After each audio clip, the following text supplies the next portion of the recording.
pretendia falar, e claro, eu não vou poder entrar no assunto Lava Jato especificamente, porque esse é um assunto que está ainda em ebulição.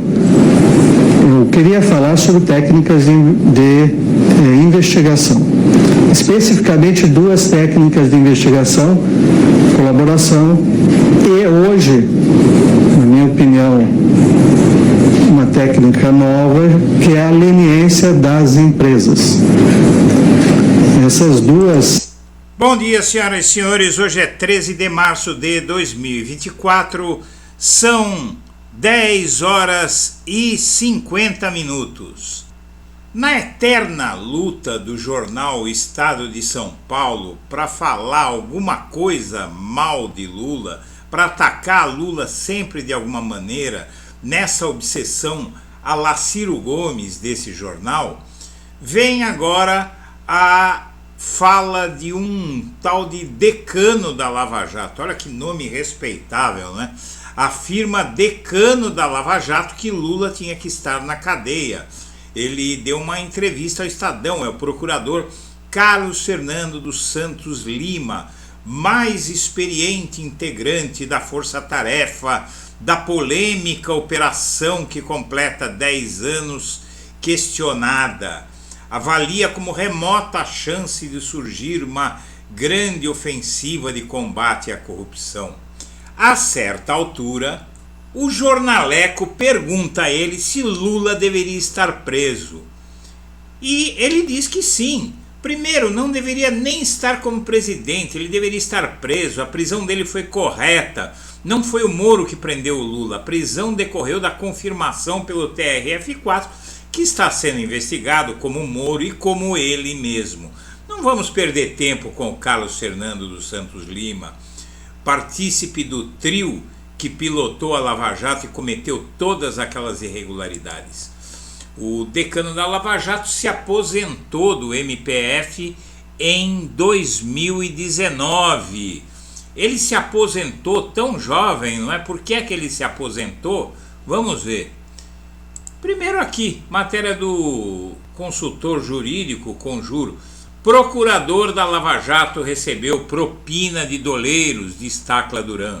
O advogado, que era da Odebrecht e que esteve foragido enquanto o Moro estava livre, leve e solto à frente da Lava Jato, hoje ele está aí de volta, vindo prestar depoimento no Brasil, a convite do STF e tal.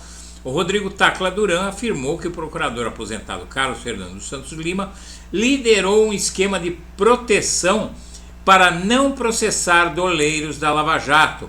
A informação foi dada durante o depoimento ao juiz Eduardo Apio, da 13ª Vara Federal de Curitiba. De acordo com a coluna do jornalista Chico Alves, do UOL, Tacla Duran disse que Wu Yu Shen, conhecido como Paulo China, pagou 500 mil advogados que teriam participado do esquema e parte desse dinheiro foi parar na mão dele. TCU julga pagamento de diárias aos procuradores da Lava Jato. O Tribunal de Contas da União, TCU, julgou então em 2022 o processo sobre o pagamento de diárias e passagens a procuradores da Lava Jato, um valor de 2,7 milhões.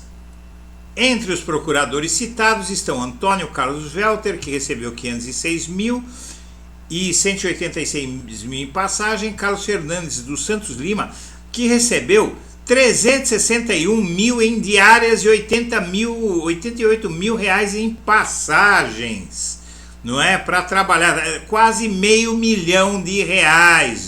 minha amiga, meu amigo.